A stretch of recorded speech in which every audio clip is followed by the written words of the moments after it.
Cả nè, hôm nay mình lại đón khách từ Tam Kỳ đi ra Đà Nẵng em nha, anh em nha, một chiều. Giờ xe đón ở Tam Kỳ đây, đón trời đón mưa đây.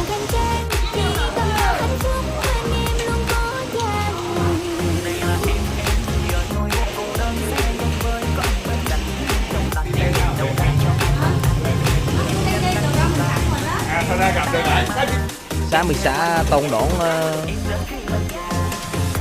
như thế nào đây?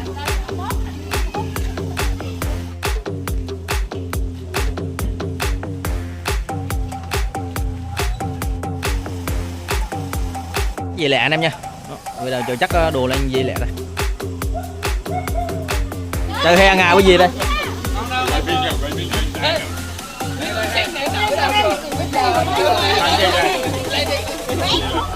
Có tệp Nguyễn Thế Hạc Tam Kỳ đây.